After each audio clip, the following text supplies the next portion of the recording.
All right. So I've been doing a little delay on this one, but we're going to wrap up what we had a conversation about concerning talking about the African haplogroups and their connections with ancient Israelites. So we're going to take a quick look at some of the final summarizing that we get having a conversation with the fancy little AI bot. We're going to actually look at a few different ones too as well. So let's take a look. Right.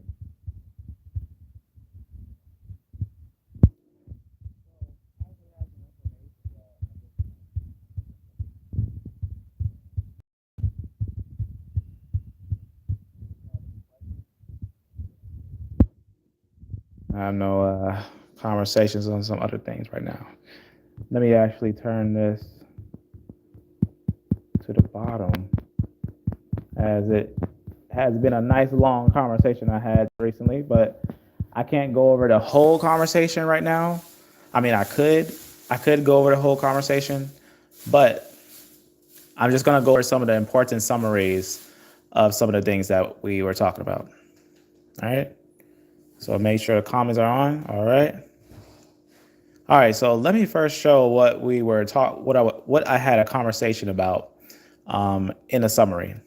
So, long story short, I'll just show a quick summary of the end. Long story short, I asked just to verify, yet Israelites and Jews do have some African DNA, and that's intriguing, right? You could ask any AI bot that, and they have a lot of information concerning those things. And so this one said, indeed, the presence of African DNA markers among some ancient Israelite and Jewish populations is a fascinating aspect of their genetic history. So this letting us know that this is real history, that they would have a mixture of Africans in them. Because sometimes when people hear that African Israelites or the Israelites were they'll say black, as if black is a totally separate race, as if it was a race back then. You gotta know, this is also important to know, that when you're talking real science, don't say black and white, because really you're going to look like someone who's stuck in eugenics. Eugenics is not a real science, and really there's no white or black people. The complexity of people is more complex than just saying white or black or these other middle groups. It's really more complex than that. So that's why even just saying African, that's more making it a geographical stance, that the groups that would be in Israelites would have ties also majority to a lot of Africans, because a lot of those groups went down into Africa, and also the Israelites were mixing with a lot of Africans. This is just a fact. This is just a truth. That's also very important to know about history. So as it goes on, it says it highlights the interconnectedness and the historical interactions among different regions and populations in the ancient world. It says the Levant, where ancient Israelites and Jewish communities lived, was a crossroad of various civilizations and experienced historical migrations and exchanges with neighboring regions, including Africa. So that means Africa is not excluded. The most important thing about this is that what we're saying is that when a lot of these people are saying, yeah, some of these people of color may have ties with Israelites. And what it requires is us to look at it on a more genetic basis, not just putting it aside because someone may visually not like it. They might be influenced by something deep in their heart that makes them say, no, there's no way that they could be them. Or they're looking at a certain group today and they're concluding that they must have been like that in ancient times, but they don't look at each group fairly. So if they look at each group fairly, you'll actually get a good understanding of these groups. So this shows us that including Africa, the Israelites will have a tie to groups in Africa, right? As a result, some individuals in these populations had African genetic contributions in their ancestry. So that's very important. So that means in ancient Israelites, we should consider that they would have ties to groups of Africa, such as Nubians and other groups like that, right? So that's why we have pointed out E1b1a in particular on these things. Now, speaking of E1b1a, I want to actually point out something very interesting concerning a final message that I had got from the AI bot. So last thing, is it correct? So this is where it actually is really interesting, because some would say, it doesn't sound correct or socially correct to say this, but this is a great unbiased statement for it. Is it correct to say Israelites and Jews in the Bronze and Iron Age was part African? So we can actually go around and tell people this based upon, as it says, based on available genetic evidence up to my last update in September 2021. Here's what it says. There is evidence of African genetic markers such as the E1b1a haplogroup among some ancient individuals associated with Israelites. So again, E1b1a is amongst ancient individuals associated with Israelites, right? So that would be politically acceptable. That would be acceptable to say. This suggests that there were individuals with African ancestry amongst ancient Israelite populations. So you see what it's saying there? As a result, it is reasonable to say that some ancient Israelites and Jews in the Bronze and Iron Age had African genetic contributions in their ancestry. So this lets us know that a lot of the Israelites, right, had African contributions in their ancestry. So that's very interesting. However, it's important to look at, like, same thing, look at the data, all the stuff, to look at all the things and whatnot, right? But it goes on and gives us a little understanding right here. I think this is really interesting. It says the Levant, where ancient Israelites lived, was a region with historical connections to Africa, the Near East, and other neighboring regions, which could have influenced the genetic diversity of its inhabitants. So that's very important. It says, it just goes on, let us know about a little bit. It says, it is essential to acknowledge that ancient populations, including the Israelites and Jews, were likely to be a diverse group with genetic contributions from various regions, such as some individuals within these populations may have had African ancestry. So that's very important, that Africans are not excluded from the Israelites, but the Israelites actually would have a high portion, especially on the females line. As we had looked at before, when we seen the skulls of the females, they were very Negroid. That's what the paper said. They said the females in particular, looked at Negroid. Now, that obviously, we're not saying like if someone's not Negroid, that doesn't mean like they're not in salvation, all that stuff, whatnot. But it's just that to acknowledge that the ancient Israelites that were found were Negroid, and that we have to consider to look at the data not from now to then, but from then to now. So we actually have to look at ancient Israelites, compare them to who is now, and figure out if that group changed, right? In fact, let's take a quick look at a scripture here. Let's jump to Jeremiah. So if you know, in the book of Jeremiah, the Israelites actually went down into Egypt. But let's go to Jeremiah 34, and let's actually hear something that God said directly to the princes of Judah. He said to the princes of Judah. Now, what happened with the princes of Judah? Something happened, they transgressed the covenant and whatnot. The first temple fell, and this is like the first of the Israelites, the pure of them. But at the end of it, he said something very, very important about one of the princes, a couple different ones of Judah. This last verse, he says, "Behold, I will command, says the Lord, and cause them to return to this city, and they shall fight against it." So he's talking about the Babylonians. What he says right here, he calls the Babylonians to come there and fight against the city, against Jerusalem, because they had rebelled. Long story short, on this part, Zedekiah and a bunch had rebelled in the fact that they actually let some of the Israelites go, because it's kind of crazy to explain, but if you've seen this chapter, they were enslaving the Hebrews, some of the Hebrews, the sons of Judah, and some of the princes, and a lot of them were enslaving their own brothers. Oh, but then they turned, and then they put them back into captivity. I'm really angry. Now, this is what God had said to that when he said, He said, and they shall fight against it and take it and burn it with fire. And then notice what he says at the end. Notice what he says at the end. He says, and I will make the cities of Judah a desolate without inhabitant. Now, we know that this had happened, that he made the people desolate. He made the people basically in their place anymore. They scattered about. But let me jump to 17 and also remind this highlight here, because this is actually the more important part. It says, therefore, thus says the Lord. This is what he said after what had happened with the maids and the servants and whatnot, when they had brought them back into subjection, as he says, and brought them into subjection, right, to be your servants and whatnot. He said, is therefore, thus says the Lord, you have not listened to me in proclaiming liberty, everyone to his brother and every man to his neighbor.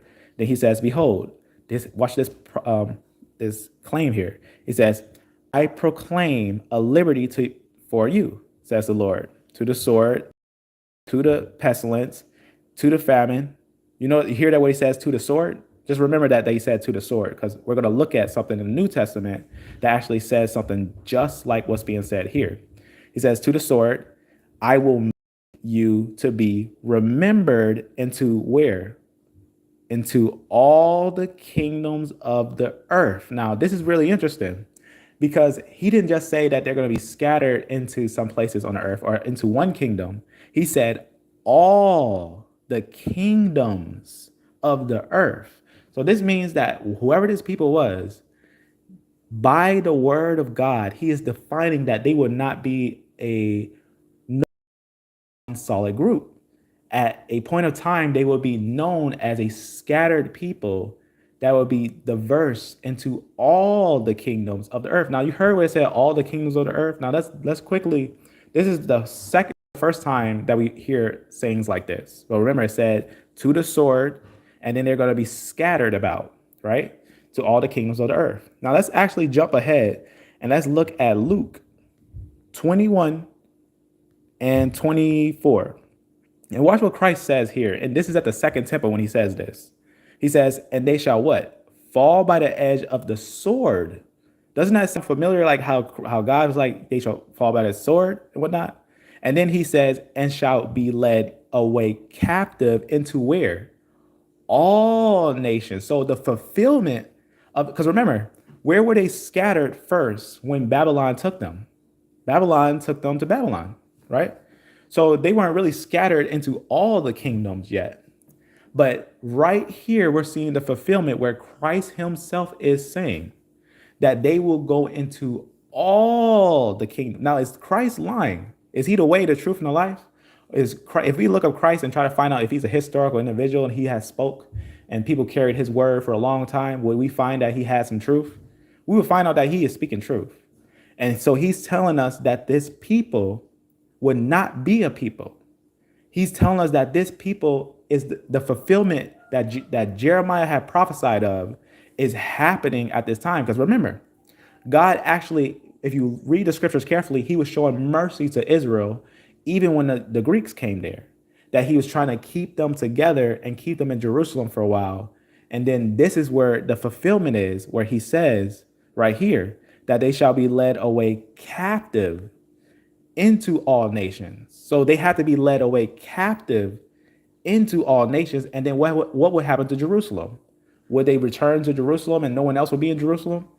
No, it says right here, Jerusalem shall be trodden down of the Gentiles into the time of the Gentiles is fulfilled. So is the time of the Gentiles fulfilled? You know how we know the answer to this? If we go to Acts 1, 6, and 7, we can actually see if this was fulfilled. Because the disciples asked, they say, when they therefore were come together, they asked of him, asking of Christ, saying, Lord, will you at this time, he says, at this time, will you at this time restore again the kingdom of Israel? Because they knew they were going to go into captivity, but they knew that someone had to gather them together to bring them back together. But guess what? Did he say that he's going to gather together at that time, or were they gathered? No, he said to them, he said, it is not for you to know the times and the seasons. So a season to come and a time to come, which the Father has put in his own power. So Christ magnifies the Most High by letting you know that the Israelites, the people that are scattered in all the nations, into all the world, and Jerusalem right now is trodden down by the Gentiles, they're not going to be gathered, right? So they're going to be in all nations, all kingdoms of the earth, until God gathers them and bring them together. Now, keeping that in mind, let's go back and kind of go into the highlight of this, because there's a little more to build off of this, as this is very important, right? So this is a very important thing to look at when it's concerning the ancient Israelites, right? I think it's some fascinating history. So let me actually go up a little bit. I think there's a part on here that I think is very interesting. So let me start right here. Well, right here. So this is actually very interesting, because I was talking about the groups, because we had talked about before on another previous video that they said the ancient Israelites had different haplogroups than the common J today. So I asked directly on the J group, and I said basically this. So we were talking about some sources, and we were talking about some information on the group, and we were trying to figure out what was happening with this. So I'm gonna just start right here, because remember, they said ancient Israelites had a different haplogroup than the J groups. It said, yet J isn't in ancient Israelites, I said. It says, and this is what ChatGPT said. As of my last update in September 2021, the presence of J haplogroup in ancient Israelite populations during the Bronze and Iron Age has not, and I repeat, has not been definitely established. So that means that they did not find J in ancient Israelites. There is no definitive evidence supporting the prevalence of the J haplogroup.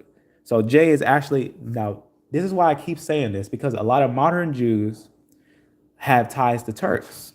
Now, this is just important to understand that Jewishness is a religion today. A lot of Jewishness is a religion. Now, a lot of groups are religious. Now, I'm not saying go around and hate them, but understand them. Understand that they are standing in their religion and they really believe what they are, but they might not be what they think they are. That's the most important thing, because when you study the roots of these groups, you start to realize something, that most of these groups came in within the last 1,000 years, and they started to convert and become like Jews. And that's what happened when a lot of you can do the history. It's called GOK Turks, Gok Turks. They split into multiple different groups, and those groups went into the Levant. Some people just look at Khazars and think that they're a separate group and they're not part of any other group. They're Turks. Just like the Ottomans, if you root them, they're Seljuk Turks, right? Ottomans are originally Seljuk, from the Seljuk Turks. And those also have ties to the Turks. The Turks are basically one race, and they have a high portion of J. And one of the most important thing about them, they have some mixtures in them with some of the Asians and whatnot.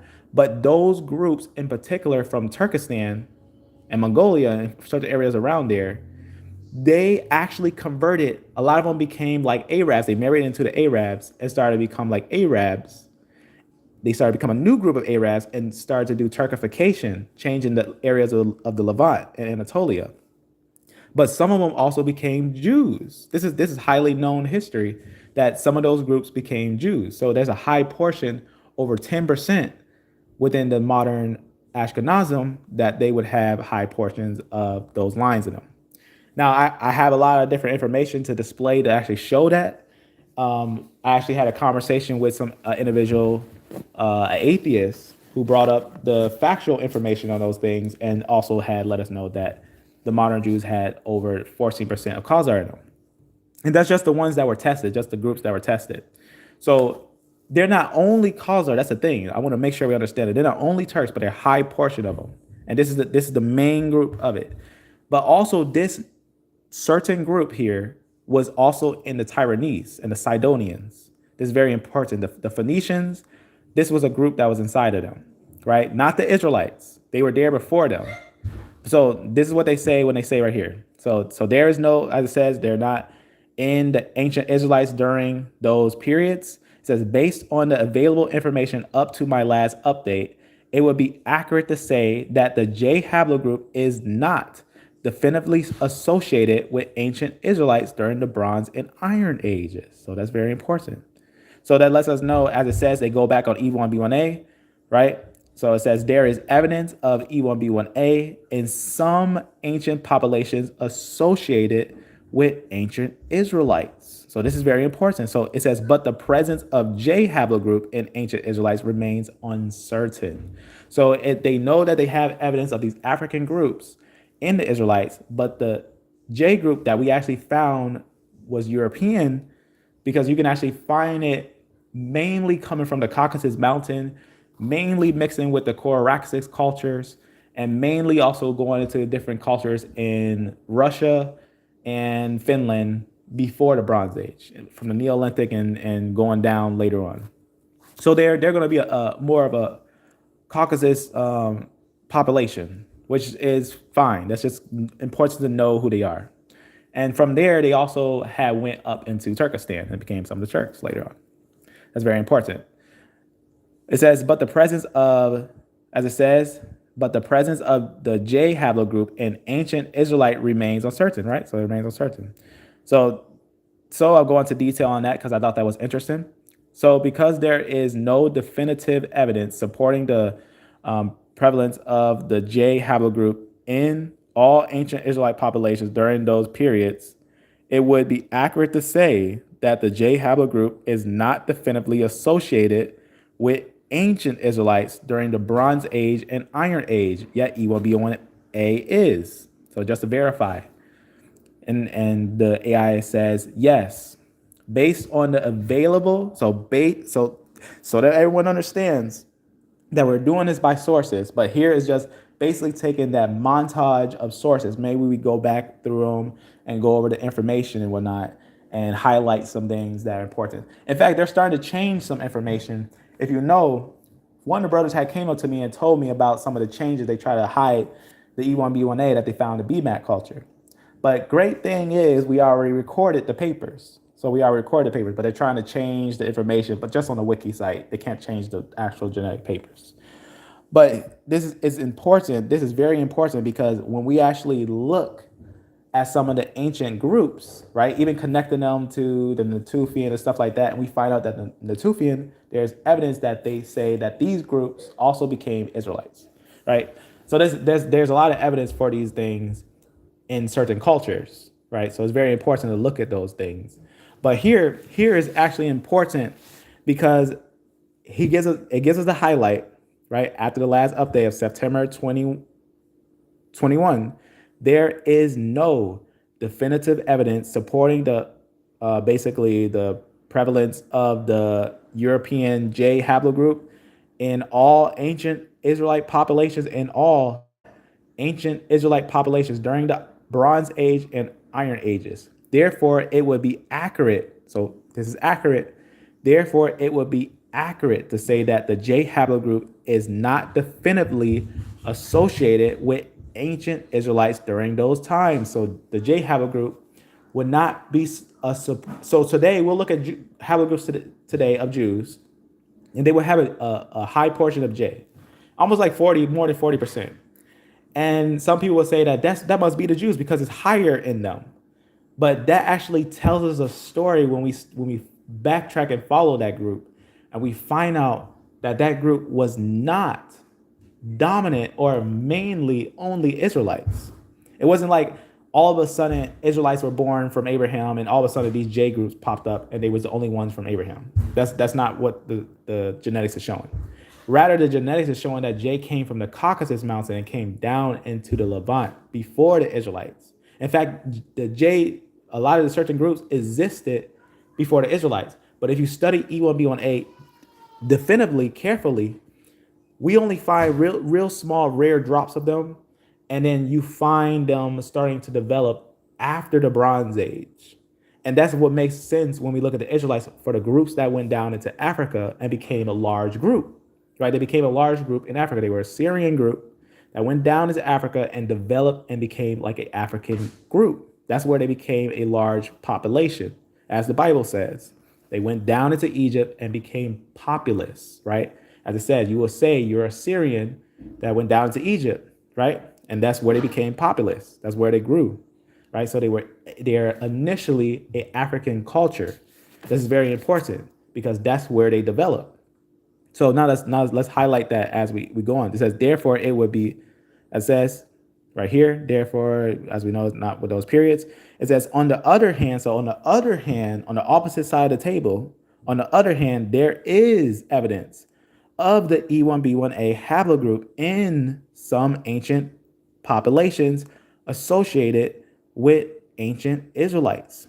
This suggests that the E1b1a haplogroup was part of the genetic diversity of certain ancient Israelite populations during specific periods. So in certain periods of time, if we look at the Bronze Age and Iron Age closely, we will start revealing hidden gems, and we will start realizing that the Israelites look more to be a African-like culture that mixed with groups in Africa for hundreds of years. Because remember, from Abraham, if anyone claims that Abraham existed at least from the 18 BC, and we want to say that the Exodus happened somewhere after the 1200s BC, right? That's hundreds of years from Abraham, Isaac, and Jacob. Remember, Abraham, Isaac, and Jacob are one persons, right? Abraham, Isaac, and Jacob, that's three people. After them, they had 12 sons. And remember, Abraham, Isaac, and Jacob and his sons were buried in the cave of the patriarchs. That cave has not been opened. So that means that in the Levant, in the Bronze Age, you're not going to find a large group of Israelites in the Bronze Age in the Levant, because where did they go after Abraham, Isaac, and Jacob? Joseph, one of the 12, went down into Egypt, and that's where the children of Israel migrated. As soon as the 12 tribes were developed, they went into Egypt, and that's where they became populous, right? Even in the Bible, it says the Egyptians complained because the Israelites were becoming so rich and powerful down there. You think those rich and powerful people weren't traveling to places like Nubia or deeper areas into Africa? You gotta remember that we're getting a summary from the Bible. We're not getting the totality of this people. It doesn't tell us which ones went here, which ones went there, which ones migrated north, which ones migrated south. But we can get a good understanding that a lot of them most likely migrated south. Why? Because the Egyptians had a lot of ties with a lot of Nubians and other groups. And in fact, most likely the Israelites were slaves. When they became slaves, they were slaves at the same time with the Nubians. And we have depictions of Nubian slaves that would have ties with the Israelites in the lands of Avaris. That's most likely the place where the Israelites were, in a place called Avaris, where we actually find evidence of Semitic groups after the Hyksos. Now, we went over both of those cultures, the Hyksos and different groups, but we believe that the Israelites, if you ask me, we believe that the Israelites' exodus was most likely during a time of a pharaoh by the name of Ramses II, because of certain city names like P. Ramses and certain things like that. There's other things that also are in between that makes it clear that it had to be. But if we went from the 18 BC until 12 BC, that's at least 600, 500 years. And that's gonna give us a lot of time, even if it was only 200 years. That's gonna give us a lot of time for this culture to mix with African cultures.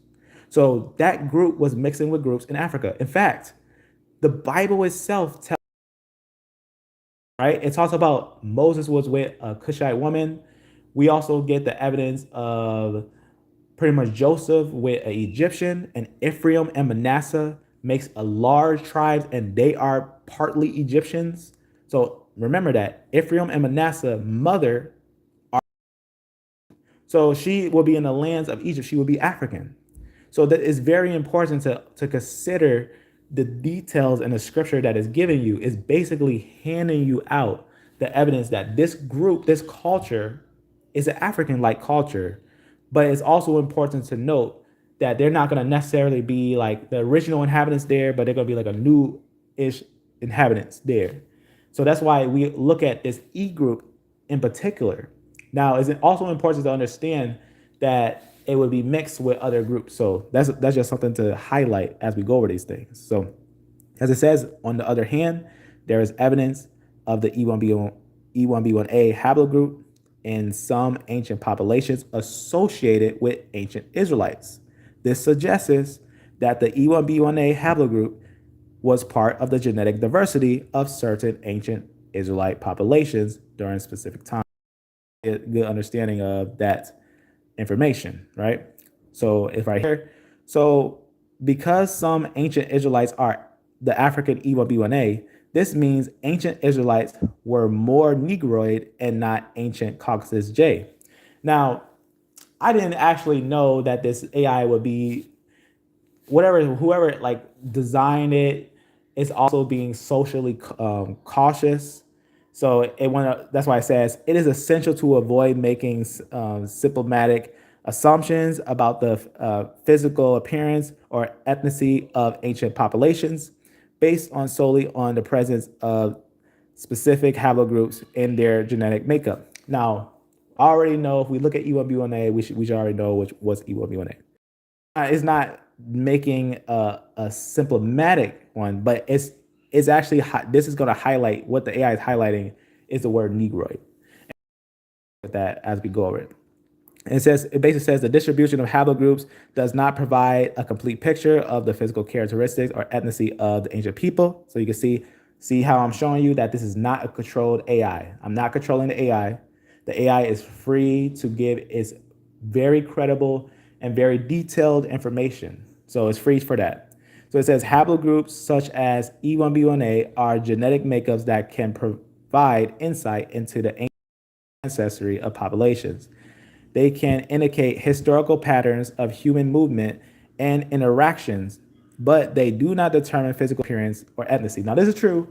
I'll raise my hand up to this and say it's true. I found E1 groups that were how someone today would say they look like they were white. They look Caucasian, E1b1a. But E1b1a particularly is dark skin. That's just a usual haplogroup that we see. And that's something that is true and common. It's very rare to find one of light pigmentation, but that doesn't mean that we wouldn't find one with light pigmentation, right? All of a sudden we see it talk about David and it calls him Rudy. It's interesting that it does call him Rudy in particular to his kinfolk. So his kinfolk may have like a normal common color, and then all of a sudden this one may have been a little different. So it was important to highlight that he was Rudy, right? It wouldn't make sense if everyone was Rudy and said this one was Rudy, right? It must have been that than the rest of them, right? So it kind of, to me, it makes sense. It goes over a little information. They can indicate historical patterns of human movement and interactions, but they do not determine physical appearance or ethnicity. Kind of true, kind of true. It says the ancient Israelites, like many other ancient populations, were likely to be a diverse group with various genetic backgrounds, including multiple haplogroups. So this one just, talk about multiple haplogroups because all of the women, they would have different ones. We verified that they would have L3 in them, right? It says that the Levant, where the ancient Israelites lived, was a region with historical interactions and migrations of geographical areas, including Africa, the Caucasus, and nearby regions, right? So that's important. We already went over that they had the sea people there, right? And the sea people, they would be from the Aegean or obviously from Europe. And they also would have different groups coming down there. We know the Coraxes groups. Some people don't even look at those ones. They were ancient groups that came into the Levant. Different Caucasus groups came into the Levant. That's something that's also important to consider. But also it's important for the groups that we did verify in these groups. So that's going to be very important to understand. So that's why it just says go into the complexity of those things and whatnot. So I kind of go over that again, and just to highlight what it was that I wanted to know what it was that it didn't want to basically go over. And so I asked it more careful, because sometimes with the AI bots, you got to ask them careful. So I said, let me also make sure this is all right here. If I can't see your comments, don't mind that, because I'm going to get like a second phone. For some reason, I got to figure out how to show comments on this, because I don't really understand how you show it on the YouTube thing. I don't know if you hold this thing, click it. Sometimes I click it and I see it real fast, but it doesn't stay on there. But I'll check them out later. It says, this is what I said. So because some ancient Israelites are the African E1b1a, this means ancient Israelites was from Caucasus J, because there is no definitive evidence supporting the prevalence of the J haplogroup in all ancient Israelite populations during those. Accurate to say that the J haplogroup is not definitively associated with ancient Israelites during the Bronze Age and Iron Age. So this is going to get a little more detail into the thing. So the presence E1b1a haplogroup in some ancient Israelite populations does indicate that there were individuals with African ancestry among them.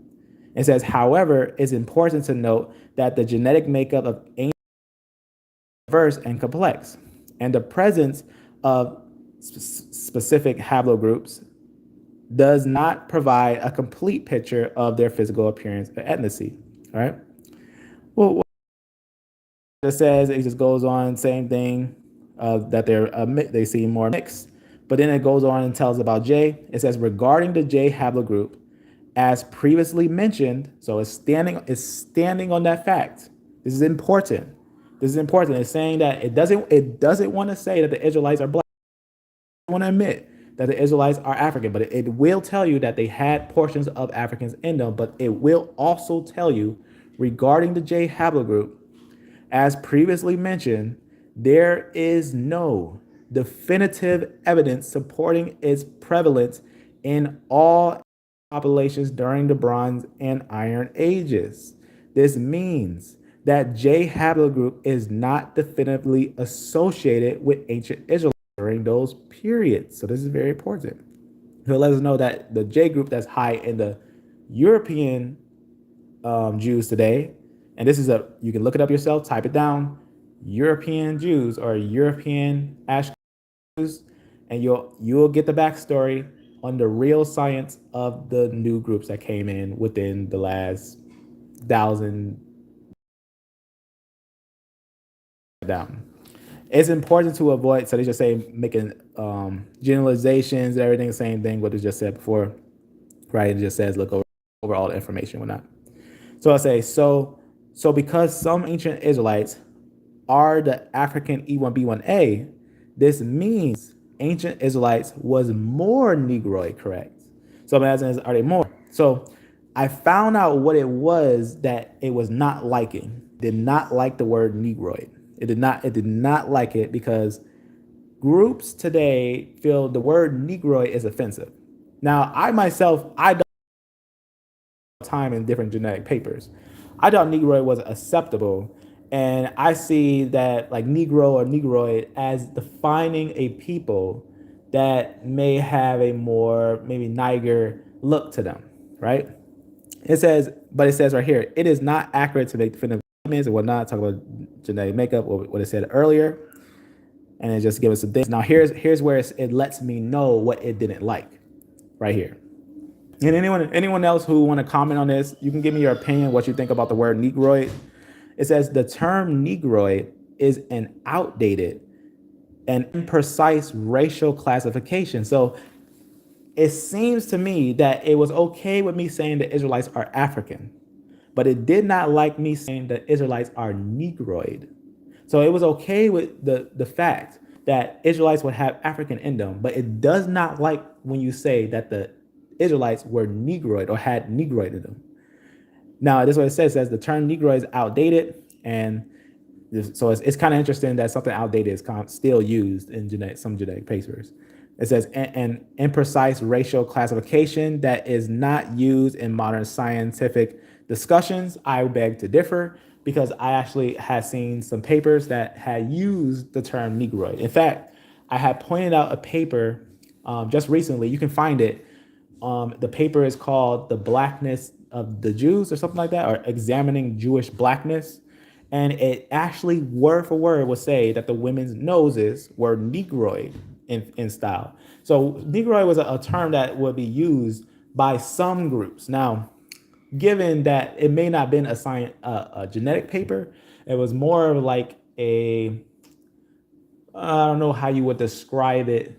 It was more like it was an academic paper, but it was a paper that was just examining historical historical writings, and they did come to the conclusion that during the Middle Ages, a lot of Europeans were saying that the Jews were black.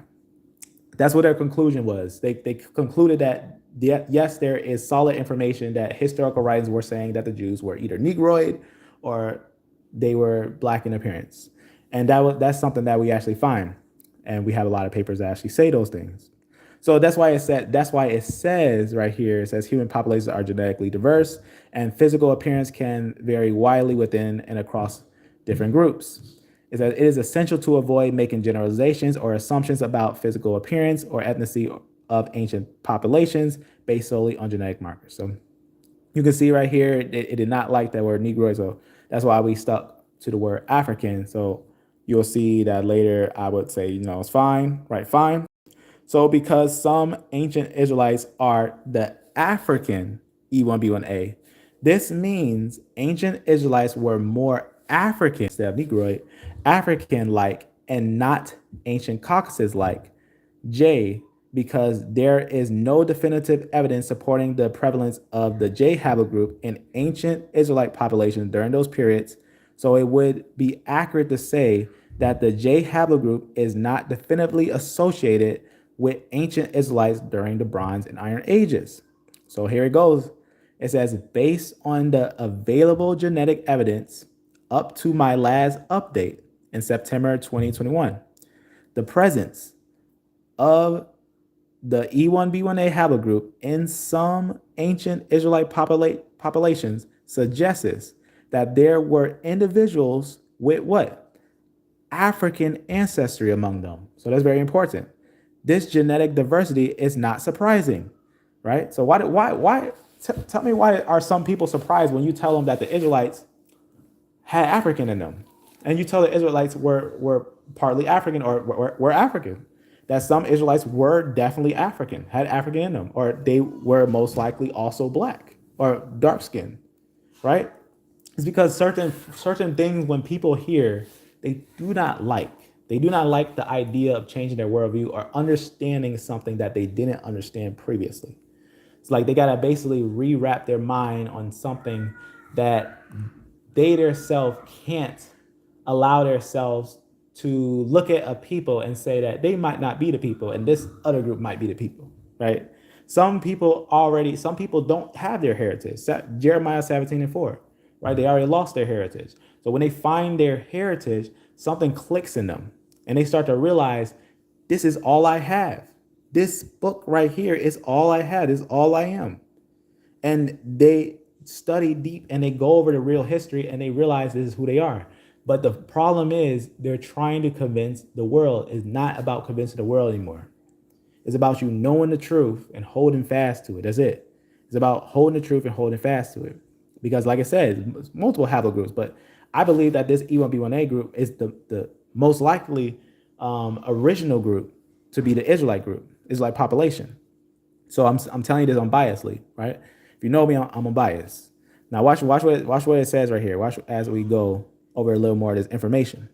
So the presence of E1b1a haplogroup in some ancient Israelite populations suggests that there were individuals with African ancestry amongst them. So you can see right here the AI bot, the unbiased AI bot, that's very, very strict and very, very detailed and stuff. It is telling us that there were African ancestry among the ancient Israelites. This genetic diversity is not surprising, it says, so it lets us know about the groups. But what does it tell us on the other hand, right? On the other hand, as you correctly pointed out, there is no definitive evidence supporting the prevalence of the J haplogroup in all ancient Israelite populations during the Bronze and Iron Ages.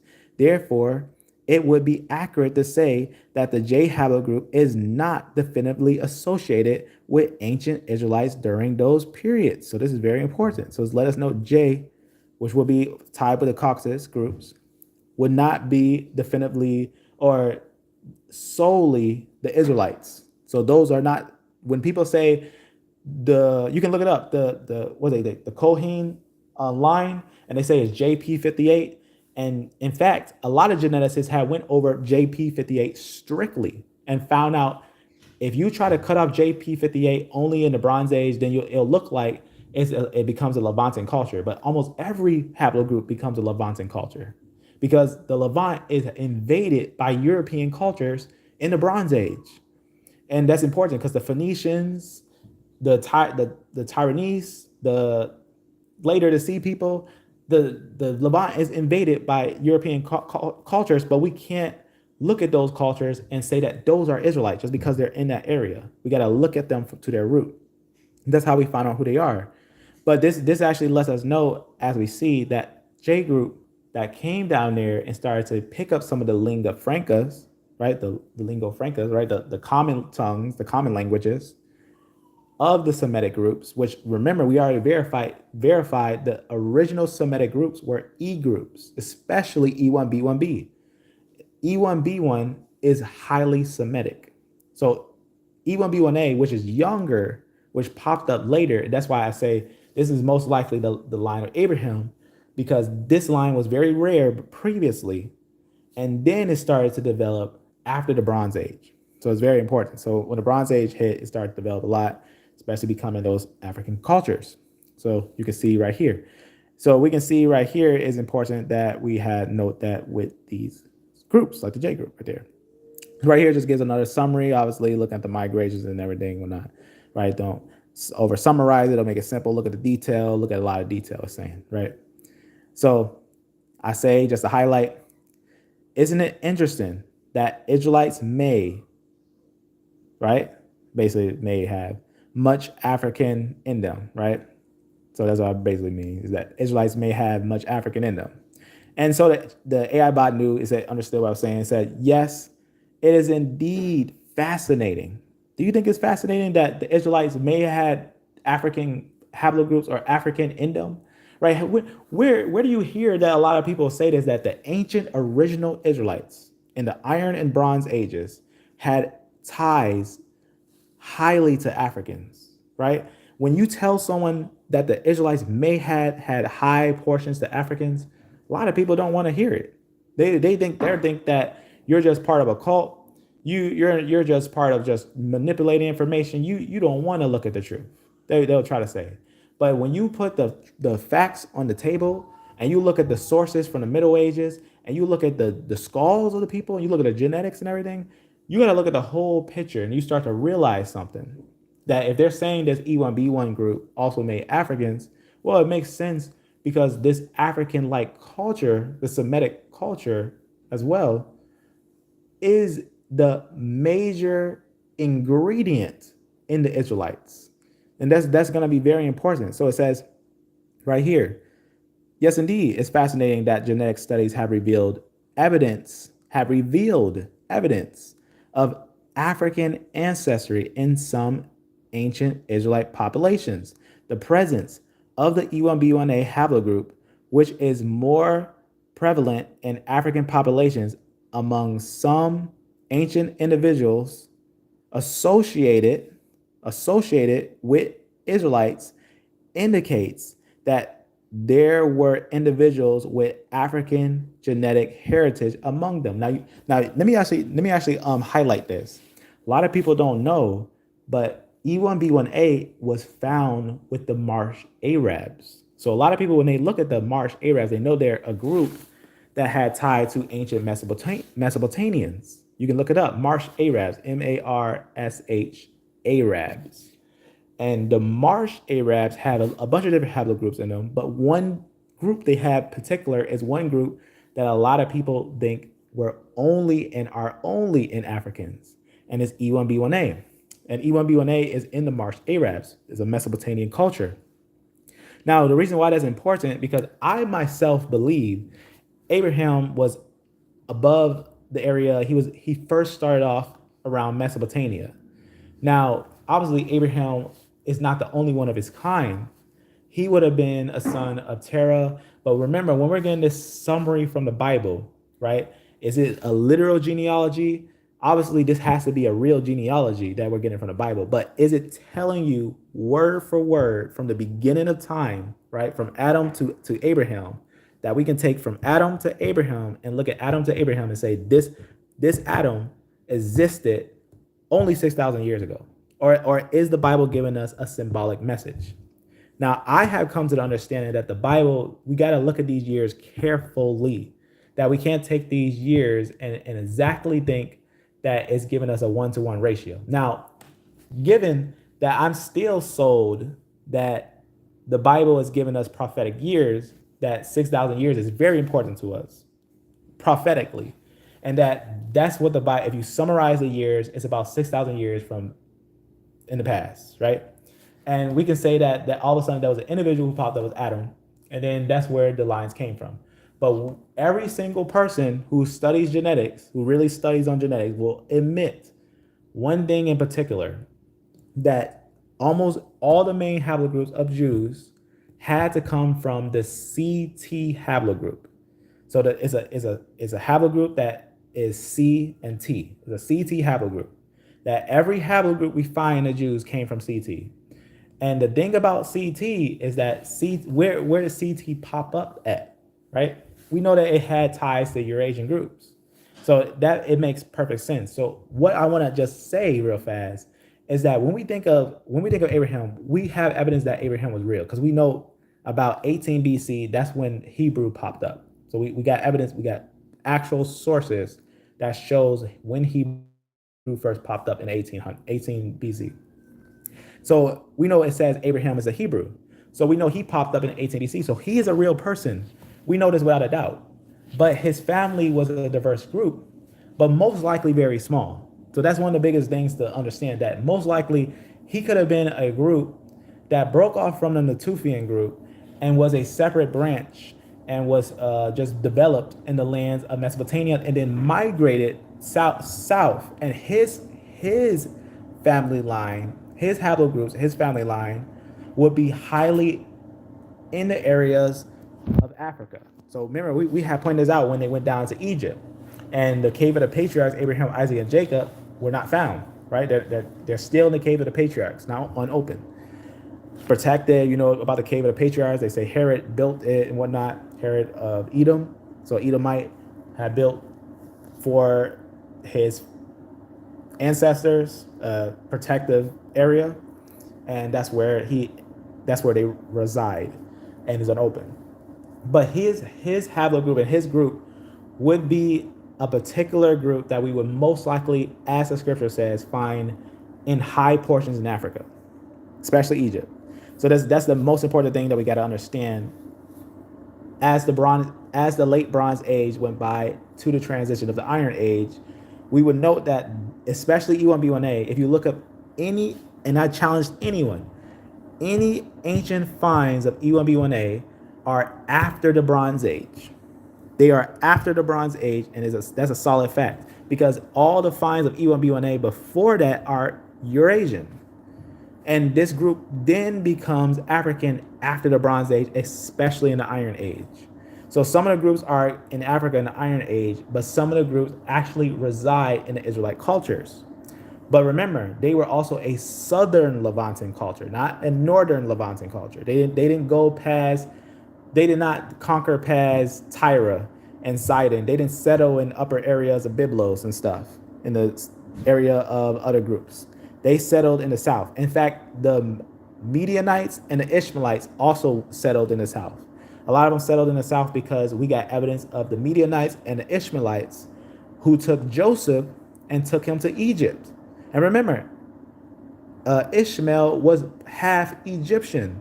So this is very, very important to know when we're going over the information, right? So this is going to give us an important highlight of these groups and where they may have settled and what would be more comfortable groups. These Israelite, Egyptian, Nubian mix, important.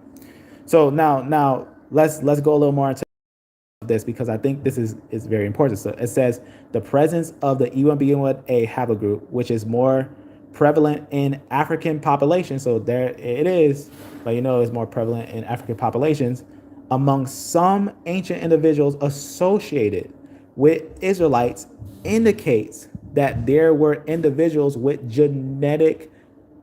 African among them. So again, do we have evidence when we had looked at the bodies and the skulls of the Israelites, especially the ones that were taken by the Assyrians, that they had ties to African groups? Yes, we have evidence that these groups were genetically tied with African groups. So they would look kind of like an Egyptian, Nubian, even lower Mesopotamian or lower Levantan group. So this E1b1a group, even if you look at it as a total, it does have a lot of areas in the Levant. So that's something that's actually important to know about, that it is also a Middle Eastern group, but it's also an African group. So that's very important. So this lets us know one more time the presence of E1b1a haplogroup, which is more prevalent in African populations among some ancient individuals associated with Israelites, indicates that there were individuals with African genetic heritage amongst them. So that's key. That right there is key. So we gotta admit that this is key to understand the ancient Israelites, that they didn't pick up later African groups. They were a African group. They had Africans in them. So they would have a high portion of that. So I just go over, as they say right here, the Levant, where ancient Israelites lived, was a crossroad when it's just going over, talk about different civilizations from various regions, including Africa and whatnot. So it just lets you know that the complexity is a complexity, right? But it lets you know that those ones are in there. So just do some re-summarizing of stuff and whatnot. So that's what I say. So it's possible the original ancient Jews and Israelites may have been black. Now, you see, now this is what you gotta realize, that this thing is being very careful not to go with the word Negroid in certain words. It has no problem with saying African, but as I asked it about the black, let's see what it says after that. As of my last update in September 2021, genetic studies have revealed evidence of African ancestry in some ancient individuals associated with Israelites, as indicated by the presence of the E1b1a haplogroup. This suggests that there were individuals with African genetic heritage among some ancient Israelite populations. So just go over, watch what it says right here. However, it is critical to recognize that ancient populations, including Israelites, were diverse and complex, with genetic contributions from various regions due to historical migrations, interactions, and culture exchanges. While some individuals may have had African ancestry, it does not necessarily mean that the entire ancient Israelites was uniformly black. So you see, so we see it saying there is very carefully examining the information, and is trying to provide information in a way where it's not offensive, but it's true. So they are African, but it doesn't want to say they were black, right? Now, the word black is actually, if you want me to go over the whole etymology of how that term came up, we know that the word black was not something that was used in ancient times, except for like groups like the Ethiopians. Like the word Ethiopian actually means blackface. So in a way, it's like saying, when you say these groups were black, are we saying black as in like, are they all Ethiopian? Are they all the Koshin, or are these this or that? You know, when you say black, like what do you mean by black? You know, so black, I wouldn't use that word. Why I wouldn't use that word? Because it's loaded. It's gonna be loaded when you say black, right? So like, who's black, or what is black, or what limitation is black, right? Even when we say white, like who's white and what limitation is white, right?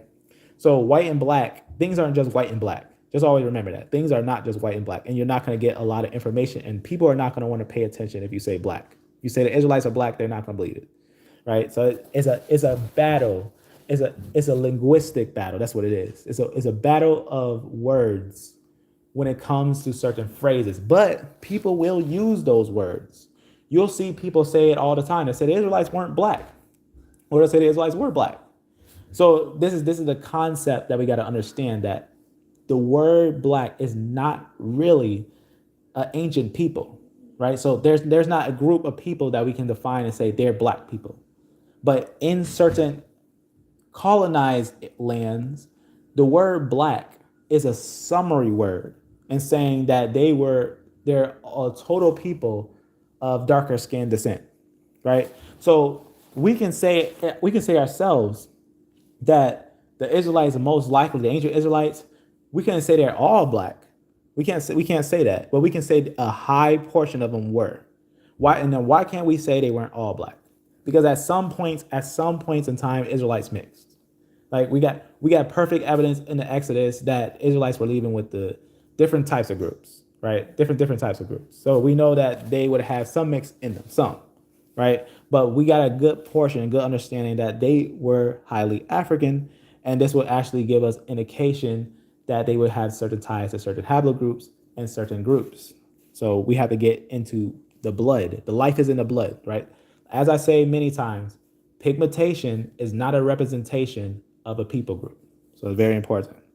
So it's important to avoid making simplistic things and whatnot. But that question is a particular question for a reason. The reason is so I can see how it would handle that. Because since it didn't like Negroid, I want to see how it felt about black. And so it doesn't like it. Doesn't like that. So sometimes this is also important in a way if you was to talk to people about this group. Tell them that the Israelites had portions or high portions of African in them, and that you can prove which groups are those Africans. And that's going to be very important to go over, right? So for some, even saying black, we can defend it. We can say colored and defend it, but more safer to go over the life and the blood. So it just goes over. It just says obviously look at the things in multiple complexions and everything. So I say, well, it's possible the original ancient Jews and Israelites, as I say right here, may had been mostly black African like, right? So here's where it goes over that. So you see that African right there, black African, right?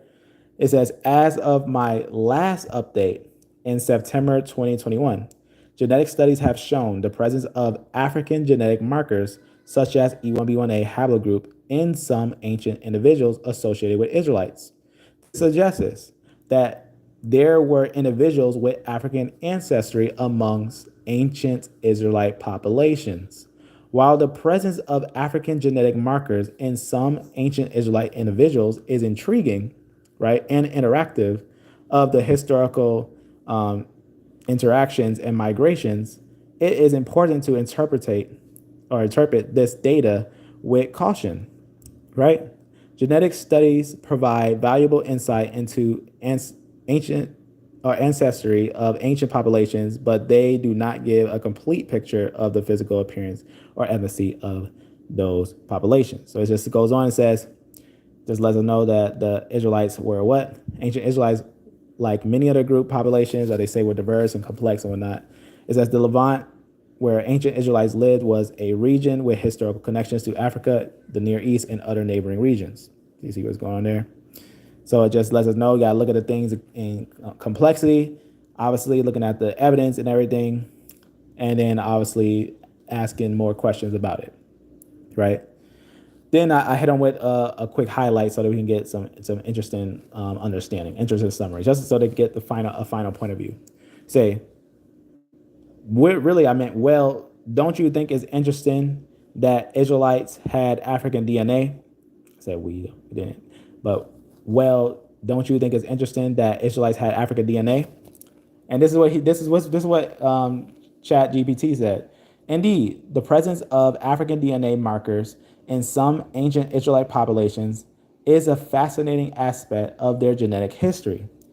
The genetic diversity observed amongst ancient populations, including the Israelites, reflects the historical interactions, migrations, and cultural exchanges that occurred in the ancient world. This goes over, it says Levant, where Israelites lived, obviously they had connection to Africa, Near East, and other neighboring regions, right? It says, now this is what it says right here.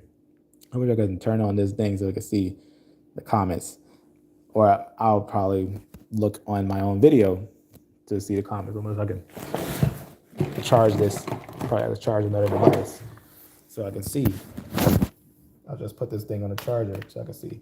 Let's summarize. Let's give a little summary of the close end right here. It says The discovery, see how I was saying there, the discovery of African DNA markers such as E1b1a haplogroup among some ancient Israelites adds, right? Adds depth to our understanding of their ancestry and highlights the dynamic nature of human history and migration. So this actually tells us that we can't just turn a blind eye and say these groups who look like Africans or are Africans are not Israelites. We can't say that. We gotta tell people, stop saying that these groups who are African are not Israelites. Let's look at their bloods, look at the life in the blood, and let's see if they do have ties to Israelites somehow. Let's see if they are tied to Israelites, because the Israelites went to all nations all around the world. So who knows? Maybe almost everyone is mixed with a portion of Israelite. Maybe, but maybe not. Maybe it's a portion of those African groups that have portions of those Israelites. So we got a lot of studying to do, an examination to do, that we got to look at these individuals more detailed and more closer and more careful. And some people may look at their haplogroup and they might even be a different haplogroup and say, well, I'm not E1b1a, I might not be Israelites. But you might have to look at the scriptures a little more closer, that they were different male lines after the Exodus. And you got to ask yourself, are you mixed in with the Israelite culture, right? You can be a light-skinned person and you might be mixed in on the Israelite culture. You may be a dark-skinned person and you might be mixed in on the Israelite culture. This Israelite culture is more diverse and more interesting to look at the more that we look at it. And it's showing us that this culture, this group, has a lot of ties, especially to the groups that are be carried into captivity, into all nations. Remember, Messiah said this after 70 AD, before 70 AD. And then 70 AD happened and Jerusalem fell apart, right? And then they tried to come back to the land, right? In the second century, they tried to come back. If you know about the Bar Kokhba revolt, right? Someone tried to rise up. Remember, Christ had warned many false messiahs will come after him. And right 100 years later, a false messiah came there, was trying to lead the people and say, we're going to rebuild Jerusalem. And it was a slaughter. They got slaughtered and they were banished from that land, right? A lot of people don't know that. They think 70 AD was it. Nope. The Jews try to come, they try to stay there, and then they stayed in Arabia. And guess who they got persecuted after that? The Muslims. So there was a major growth of diversity that caused the groups to be spread into multiple different areas. And when they was in the Levant, they couldn't stay there. That was not an area that was right for them because of the many different wars, the many different battles, the rising of different conquering that happened there. And then as these groups went, especially into Africa, they started to mix in with neighboring groups. So that's something that we have to look at for the groups today. Because a lot of times people look at groups today and they say, we have to take the genetics from the groups today and then put that in the ancient groups instead of looking at the ancient groups and trying to find out who they are today. So that's what we are doing. We are looking rather at the ancient groups, right? Unbiasedly looking at the ancient credible information, asking about the genetic information and asking about those ancient groups, and then looking at modern groups and looking to see what happened that caused these groups to change. Now, as we see, the Bible does not say, I repeat, the Bible does not say that the Israelite culture remained a single solitary culture in the lands of the Levant and stayed there. That's not what the Bible says. The Bible tells us that this group has spread across the world. So this group is going to be in a very diverse people. And what it looks like to me, it looks like it might be highly, as it says, the discovery of African DNA markers, such as E1b1a, among some ancient Israelites, adds depth to our understanding of their ancestry and highlights the dynamic nature of human history and migration patterns.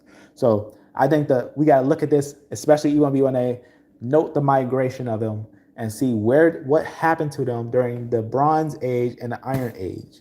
Where did they go? Where did some of them go? And what about the ones that were in the lands of the Middle East? So this is a group that is always usually set aside.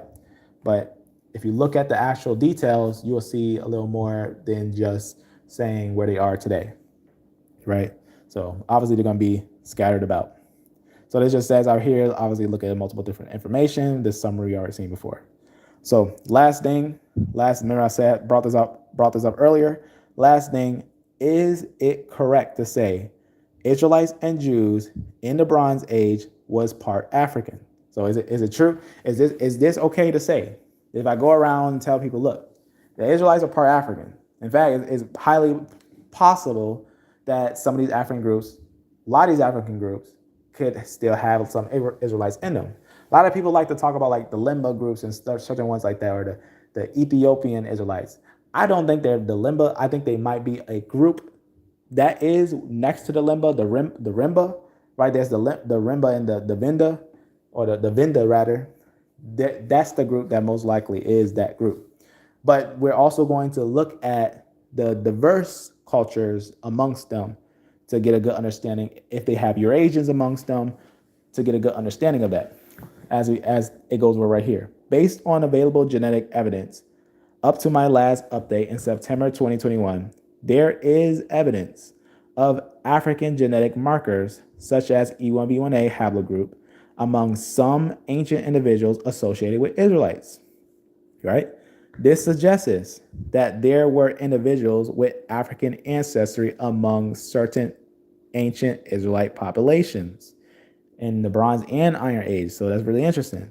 As a result, it is reasonable to say that some ancient Israelite and Jews in the Bronze and Iron Age had African genetic contributions in their ancestry. See that? However, it's important to interpret this data carefully and avoid making sweeping generalizations about the entire ancient Israelite or Jewish population. Now, this is what I went over before. I went over information saying, could Israelites or ancient Israelites have multiple haplogroups? Could they have multiple haplogroups? Because at first it sounds, because you think about it, if they're from Abraham, Isaac, and Jacob, they're going to be Israelites from Abraham, Isaac, and Jacob. If they're from one father, they will only have one haplogroup. But the thing is, we're asking about the clan of the Israelites. So when did they become a clan? As they developed in the land of Egypt, there were different groups that mingled amongst them, right? So we know this by Joseph, and we know this by different individuals. And we even got an example of a woman, a Danite woman, who got with a Egyptian male, and that one was a son of an Israelitess. So he himself left in the Exodus. So we know that it's possible that the Israelites would have multiple haplogroups. So that's something that's not to be surprised of. So this right here is basically trying to say, don't just take that haplogroup and say everyone had that haplogroup. Pretty much is what it's saying. But we still have to conclude that this haplogroup was amongst the Israelites, and it could be that they were the original Israelites. So that's what we're getting at here. So kind of point that out. So as it says, right?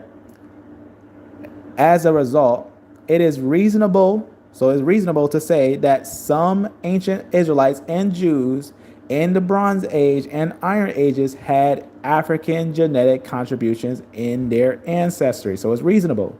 That's reasonable, right? So it's reasonable to say that. So we got a ground to work off of, right? Even though we already had some information before, but that's a ground to work off of, right? However, it's important to interpret this data carefully, avoiding making sweeping generalizations about the entire ancient Israelites and Jewish population. So as we had highlighted before, looking at the details very carefully, right? And it just says, look, obviously the same thing we had talked about before. As such, some individuals with these populations may have had African ancestry, right? And as they say, while others might have had different genetic backgrounds, they say. So that's something that's very important there, I think. Let me just see. Okay, this is the last one right here. So yes, Israelites and Jews do have some African DNA, and that's intriguing. Indeed, ChatGPT says. The presence of African DNA markers among some ancient Israelite and Jewish population is a fascinating aspect. But we can't say it's not there. We can say that it is there, that Israelites do in their origin have African ancestry amongst them. So it highlights the interconnectedness interconnectedness and historical interactions among different regions and populations in the ancient world. As we see right here, it says Levant and everything is also had mixed of African groups. So as a result, some individuals in these populations had African genetic contributions in their ancestry. So that's important. So it lets us know that they would have African contributions in their ancestry. So that's reasonable to understand. That's reasonable. As it says, all these different things. And obviously, the summary of it all, you got to look at the details in a whole. Got to look at the details in a whole. Turn this tablet on so I can see anything that I may have missed. All right, so now I'm gonna summarize what we have went over. Now there's let me not close that. Now there's more information that we had talked about, but I wanted to show you the main highlight of everything. But I had for a while a long conversation with this AI bot, and we went over a lot of different information. I just show a quick random one of it just to kind of give some highlights here. I'll just scroll up because we were talking about the Phoenicians and different things and whatnot. And then some is important too. You can see it will say that the J group, like we have spoke about before, is in modern Jews. So especially JP58 is in modern Jews and everything and whatnot. So that was something that I found important to go over with him with the thing. And it will let us know that it was in modern Jews, but it also let us know right here. It says, regarding the JP58 Y chromosome haplogroup, it is found in various populations, including some modern Jewish communities. Remember, it's not in ancient ones, as well as some ancient individuals associated. Who else was it inside? Who was it inside? As well as some ancient individuals associated with the Bronze Age Canaanites in Sidon. Oh, this phone. Nope. Unlock button. Double tap to activate. The verb. Nope. Unlock button. Oh, I don't know what is wrong with this tablet. Nope. Lock screen. Device unlocked. Unlock. Quick like step. It's having Search. some. By double media. Tap to. I don't know. It looks like it's on some type of system on this little tab. Let me turn this off. Double tap to activate. Power. I have to figure that tablet out.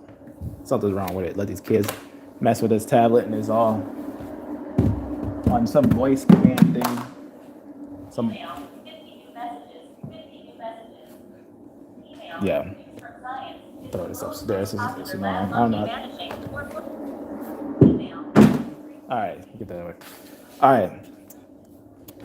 I'm gonna look on the thing real fast. I'm gonna go to my own live just to see the message because I can't see it real fast. Let me just see. All right. I'm gonna show that. Look at that. See how it's trying to hide what you're saying? Yep. Peace and blessings, family. Yep. Egypto-Nubians. We have proved that it was evidence that they had Egypto-Nubians. Yep. We should use Negroid and Negro. It represents a group of people. I agree, Brother Enoch. I agree. We should be able to use Negroid and Negro because it's not offensive. It does not have a offensive stance. I think it does generalize groups. It does kind of overgeneralize groups, and it does take away like their historical names, but it is a true defining characteristic, I think. So I think this is really interesting. So regarding JP58, which we went over it very exclusively in detail, right? You can find it yourself if you look up the Canaanites, who was in the Canaanites, not Israelites. And we have a video. There's a video that if you want to see a really interesting video, let me just point it out on my page. If you want to see a real interesting video that got blocked by YouTube, they said it was child restricted, is this one. This one right here. Don't confuse E1b1a star with the Canaanite and Sea people, right? Now, this one was important because in this video, I have a source that's so important to go over that tells you that looking at the Jews today, they are more tied with Sea people and Canaanites, not Israelites. And they have a branch. and they show that the Israelites are a different branch. They show these Levantan cultures and show, yes, the Jews are tied to Levantan cultures. And a lot of people say, yeah, they're tied to Levantan cultures. But the thing is that these Levantan cultures are not Israelites that this J group is tied with. As it says right here, they were tied with Bronze Age Canaanites in Sidon, right? So Sidon, even before Abraham, So this is something that's very important to know about, that these groups they're going to have ties to Amorites and Canaanites. And those group, a lot of those groups were mixed cultures too, but they're not Israelites. That's going to be very important. But it says the Haplogroup J has a diverse distribution. Its presence is different. Is present in different regions. Could be attributed to historical migration interactions. But this one right here, as it goes over connections of the Canaanites and Phoenicians and certain groups like that, it basically lets you know that who they basically are and whatnot, and basically talk about these groups. Because we had known that these groups were tied to some of the groups that had migrated down there and became some of these groups and whatnot. As it says right here, even right here, just a highlight, it says, so the Bronze Age Sidon culture has evidence of Indo-European mixture involving J. And basically, it just goes over some information and whatnot. Right here, I think it's kind of important. It says, the ancient Near East, including regions of Sidon in present-day Lebanon, was a crossroad of cultures and civilizations. It saw interactions between various groups, including Semitic-speaking peoples, Indo-European speakers, and other neighboring populations. So, and then it just says, it goes over this one. It says, regarding the J-P58 Y chromosome, which some mistakenly call the Levite or the priest line, regarding the JP58, all due respect, but let's get the history right. Y chromosome haplogroup, it is found in various populations, and its presence in the Bronze Age Sidon culture may indicate historical interactions with other groups. Right, so you see what he's saying there. So very important to understand that and whatnot. So it says, yeah, we maybe more information to go into those ones. So this one is a very interesting one, I think, because it kind of tells us what happened to the modern groups and what would happen if we was to look into that group a little more closer. Because some of those J groups, yes, like I said, they probably would have came from those ancient groups, maybe got involved, but most of them, a large portion, had popped up later. A lot of those later portions popped up later, and they became Israelites by becoming Jews, by taking in the Jewish religion. So that's something that is important. We know this because a lot of proselytes come in and different things had happened later on. But that's important to know that there's actual sources and evidence for that. And to know that those groups actually had ties to some of the Caucasus groups is important, because they literally will tell you on the papers that they have ties to the Caucasus and the Zagros Mountains. So you can find it yourself that the Zagros Mountains and the Caucasus groups are the Canaanite groups. So that's extremely important to know about. Now, for this summary right here, I would say this in summary. Summary. If I had anything to say of these things, I would leave it like this. It is reasonable for us to say that some, if not a majority, of the Israelites and Jews from the Bronze and Iron Age had African genetic contributions in their ancestry. And this is reasonable, and it should be acceptable, and it should be worth studying and going into. Now, with that, family, I hope that you had got something from this. May you be digging deep. May you be steady holding on to the truth and don't sell any of it, right? And now if you do sell some, obviously get back to community. So with that, family, I just want to say, when I say sell it, I'm talking spiritually, right? Don't give it away. Don't give up on the facts of the truth that you learned. Don't just look at your haplogroup and say that. Don't say something simple like, I'm just only this and I've never been anything else, because you might have been also a mixture of other groups and cultures. Your family might have ties with other groups and cultures on your autosomal, right? So talking autosomal is going to be different than talking just Y-DNA or mtDNA. So your autosomal, you can study on a PCA study or principal component analysis study. And those go more deeper things. And we did a direct video on just PCA studies. We did a direct video on that. I think is a really interesting one. This one right here, the truth of the E1b1, Natufian, Lydia, Spain, Peru, Sumerian, all different types of culture ties. And we looked at, it's a long video, but we looked at primary sources with PCA studies and confirmed that the groups that they call African, a lot of them were in Levant, and a lot of them had ties to the original Mesopotamian and Middle Eastern cultures. So that one was very interesting. Also other cultures as well. So with that, family, for now, I believe that it is reasonable for us to admit that if not some, or if not a majority, but it is true, ancient Israelites and Jews in the Bronze Age and Iron Age had African genetic contributions in their ancestry. So with that, family, may you be blessed, may you be beloved, and amen.